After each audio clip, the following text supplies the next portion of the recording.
నమస్తే. శ్రీ గురుభ్యో నమః. శ్రీమాత్రే నమః. ఆదిత్యాయ చ సోమాయ మంగళాయ బుధాయ గురు శుక్ర శనిభ్యే రాహవే కేతవే నమః. శ్రీమాత శ్రీ మహారాజ్ఞి శ్రీమత్ సింహాసనేశ్వరి చిదగ్నికుండ సంభూత దేవకార్య సముద్యత ఉద్యద్భాను సహస్రాభ చతుర్భావ సమన్విత రాగస్వరూపాషాఢ్య క్రోధాకారాంకుశోజ్వల శ్రీమాత్రే నమః. గోచార ఫలితాలు మనం చెప్పుకునేటప్పుడు నిజానికి దినఫలాలు చెప్పుకుంటాం, పక్షఫలాలు చెప్పుకుంటాం, వార ఫలాలు చెప్పుకుంటాం, పక్షఫలాలు చెప్పుకుంటూ ఉంటాం.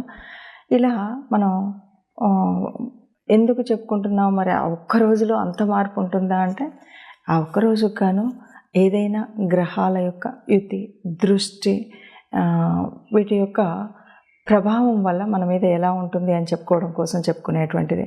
ఇవన్నీ మనం ఎందుకు చెప్పుకుంటున్నాం అంటే, ఉద్యోగ వ్యాపారాదులందు కానీ, లేదు మన యొక్క అదృష్ట దురదృష్టాలు, ఒక ప్రయాణం వల్ల కానీ, కుజుడి మార్పు, అనుకోకుండా రవితో కలవడం, ఇలాంటప్పుడు వచ్చేటువంటి కొంత చెడు ప్రభావం మన మీద ఏదైనా ఉంటుందా?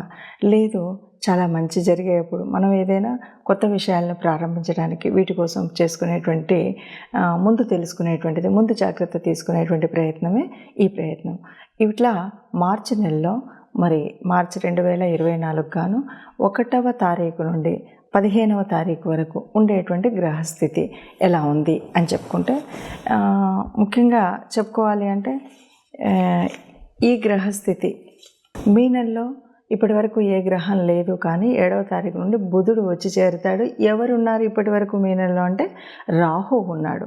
రాహుతో బుధుడు చేరుతున్నాడు కాబట్టి వచ్చేటువంటి పరిణామాల వల్ల కొంచెం ఆర్థికంగా వీటిలలో మనం ఏ రకమైనటువంటి ఎలా ఉండాలి అనేది తెలుసుకోవడం కోసమే.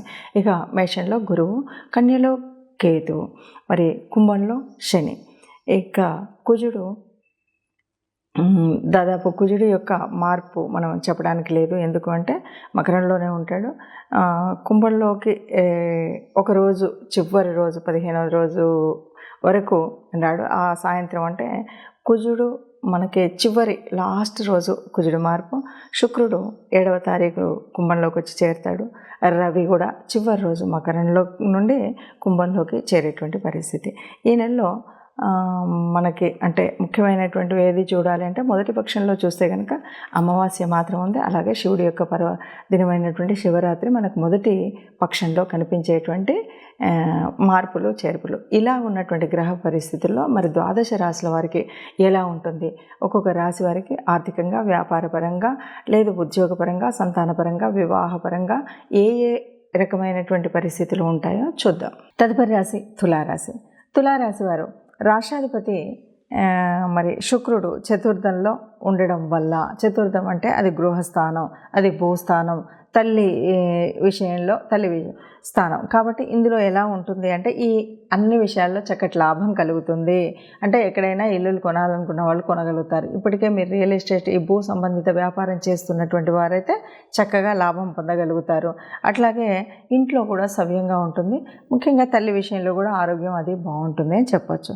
ఇక కుటుంబ వ్యవహారాల్లో కొంత జాగ్రత్తగా ఉండాలి. కుజుడు పాపగ్రహంతో కలిసి ఉన్నాడు కాబట్టి, ఇక బుధుడు అంటే ఇన్వెస్ట్మెంట్స్ విషయంలో జాగ్రత్తగా ఉండాలి.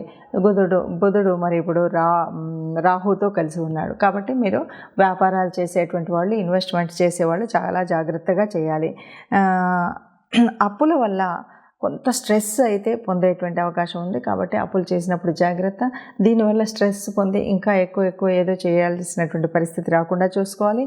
ఆర్థిక వ్యవస్థలో కొద్దిగా అంటే మనకు రావాల్సినటువంటి డబ్బులు కానీ, మనం చేస్తున్నటువంటి చోట కానీ ఏదైనా సరే కొంత మందగోడిగా ఉంటుంది. అంటే చేతికి గబగబా డబ్బులు అందడం అనేది ఉండదు, అందుతాయి, చాలా నెమ్మదిగా అందుతాయి. శుక్రుడు పంచమ స్థానం వల్ల కొంచెం సంతానం విషయంలో కూడా జాగ్రత్తగా ఉండాలి. అంటే సంతానం, ఎదిగిన పిల్లలు, మరి మనం చెప్పినటువంటి పెళ్ళిళ్ళు కాకుండా నేడు కనిపిస్తున్నటువంటి అనేకమైనటువంటి వివాహాలు ఏవైతే చూస్తున్నామో అలాంటివి, చెప్పిన వాటి వినకపోవడం, చదువుకోకపోవడం, అలాగే మనకున్నటువంటి సంతానానికి కొంత అనారోగ్యం రాగడం, ఇలా అన్ని రకాలైనటువంటి చికాకులు కొద్దిగా సంతానం విషయంలో కలిగేటువంటి అవకాశం ఉంటుంది. అట్లాగే స్నేహితుల వల్ల కూడా కొంత జాగ్రత్తగా ఉండాల్సినటువంటి పరిస్థితి ఉంది. అయితే ఏది ఏమన్నా ఇక్కడ ఒక మంచి కొంచెం ప్లస్ మనకు ఆనందం కనిపించేది ఏంటంటే ఈ రాశి మీద గురుడు యొక్క దృష్టి ఉంది. కాబట్టి ఇవన్నీ యాజ్ ఇట్ ఈజ్గా ఇందాక చెప్పినట్టు కష్టము నష్టం తెస్తాయని అనుకోకర్లేదు. గురుడు యొక్క దృష్టి వల్ల ఇవన్నీ కూడా దాదాపుగా ఉపశమనం కలుగుతాయనే చెప్పొచ్చు. అయినప్పటికీ కూడా ఇబ్బందులు రాకుండా ఉండాలంటే ఇష్టదేవత ఆరాధన చేస్తూ నవగ్రహ ఆరాధన, మనం నవగ్రహ మండపానికి వెళ్ళినప్పుడు నవగ్రహ ప్రదక్షిణ చేసినట్టయితే మంచి జరుగుతుంది. చూశారు కదా, మరి ఇప్పటి వరకు ఉన్నటువంటి గ్రహస్థితి ఇలా ఉంది కాబట్టి మరి మనం ఇలా ఉన్నటువంటి గ్రహస్థితిలో ఏదైనా పరిహారాలు చేసుకోవాలి అంటే ఏం చేయాలి దీనివల్ల? ఎందుకంటే దాదాపుగా మనం చెప్పాలి అంటే ఒక మాట చెప్పొచ్చు, ఎప్పుడూ కూడా ఈ గ్రహాల యొక్క ప్రభావం మన మీద ఎలా ఉంటుంది అంటే సహజంగా మన పూర్వపుణ్య ఫలితంగానే ఈ గ్రహాల యొక్క పరిస్థితి అంటే గోచారరీత్యా మారుతున్న జన్మజాతకంలో ఉన్నటువంటి గ్రహాలు కానీ ఇప్పుడు మనకు అంటే ఏళ్ళనాటి శని, అర్ధాష్టమ శని, ఇవన్నీ అష్టమ శని, ఇవన్నీ కనిపిస్తూ ఉంటాయి కదా. ఇవన్నీ ఎందుకు ఉంటాయి ఏమిటి అంటే ముఖ్యంగా మనకు మన యొక్క కర్మఫలం వల్ల. ఇప్పుడు మరి ఈ మాసంలో ఈ ఉన్నటువంటి ఫలితాలు ఈ ప్రభావం నుండి ఎలా తట్టుకోవాలంటే ముఖ్యంగా మనం చేయవలసినటువంటి పరిహారాలు ఏవైనా ఉన్నాయా అంటే అన్నింటికీ మించినటువంటి పరిహారం ఒక్కటి నిత్య దేవత ఆరాధన మరవకుండా చేయడం. ఇక రెండవది మనకున్నటువంటి రాహు కేతు, ఈ రెండు గ్రహాలు కూడా కొంత ఇబ్బందిని కలిగించేటువంటివి. వాటితో వచ్చినటువంటి ముఖ్యంగా మనకు రాహుతో బుధుడు కలవడం వల్ల వచ్చినటువంటి పరిస్థితి ఏమిటి అంటే బుధుడు అంటేనే మన యొక్క తెలివితేటలను ఎక్కడ ఎప్పుడు ఉపయోగించాలి అని ఆ ఉపయోగించే విధంగా మనకు మార్గదర్శనం అవుతుంది. అలాంటప్పుడు కొద్దిగా తీసుకునే నిర్ణయంలో అటు ఇటు ఉన్నప్పుడు కొన్ని ఇబ్బందులు కలుగుతాయి. ఆ ఇబ్బందులు కలగకుండా ఉండాలి అంటే సక్రమమైన నిర్ణయం తీసుకోవాలంటే, ఎందుకంటే పెట్టుబడులు పెడతాం, ఈ పెట్టుబడులు కనుక సరిగ్గా పెట్టకపోయినట్టయితే తీవ్రమైనటువంటి ఆర్థిక నష్టం వచ్చేటువంటి పరిస్థితి ఉంటుంది. కాబట్టి అలా రాకుండా ఉండాలి అంటే తప్పనిసరిగా రాహు కేతువుల యొక్క, ఎందుకంటే బుధుడి యొక్క స్వక్షేత్రంలో కేతువు ఉన్నాడు, బుధుడు ఇప్పుడు ఎక్కడున్నాడో అక్కడ రాహు ఉన్నాడు. ఈ రాహు కేతువుల మధ్యలో నలిగిపోయేటువంటి పరిస్థితి రాకుండా ఉండాలి అంటే తప్పనిసరిగా రాహు కేతువుల ఆరాధన చేయవలసినటువంటి పరిస్థితి దాదాపు ఈ 15 రోజులు అందరూ చేస్తే మంచిది. ఎందుకంటే బుధుడు అనేవాడు అందరికీ ఏదో ఒక చోట బుధుడు ఉంటాడు. కాబట్టి బుధుడు అనేటువంటి వాడు వ్యాపారానికి, మాట తీరుకు, ఒక ఆలోచన పద్ధతికి ఉంటాడు. కాబట్టి ఈ పరిస్థితిని మనము రాహుకేతువులకి దీపారాధన కానీ, రాహుకేతువుల జపం చేసుకోవడం కానీ, మంత్రం ఉచ్చరించడం కానీ చేస్తే మంచిది.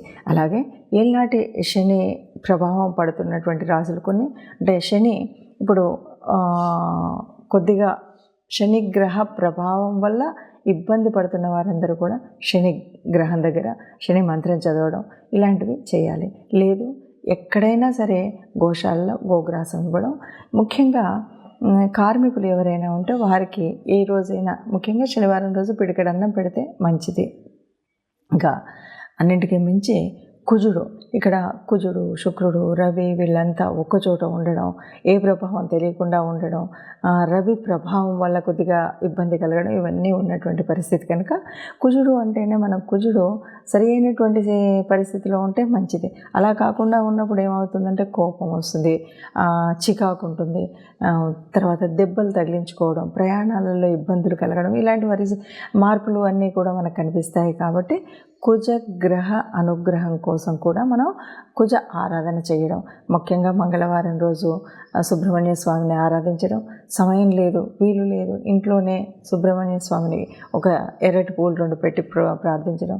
వీలైతే ఈ మాసంలో వీలైనప్పుడు కొంచెం కందిపప్పు లాంటిది ఎవరికైనా దానం చేయడం, ఇలాంటివి చేస్తే గనక కుజగ్రహం ఉన్నటువంటి ప్రభావం వల్ల కానీ, శనిగ్రహ ప్రభావం వల్ల కానీ వచ్చేటువంటి ఏదైతే దుష్పరిణామాలు ఉన్నాయో అవి రాకుండా ఉంటాయి.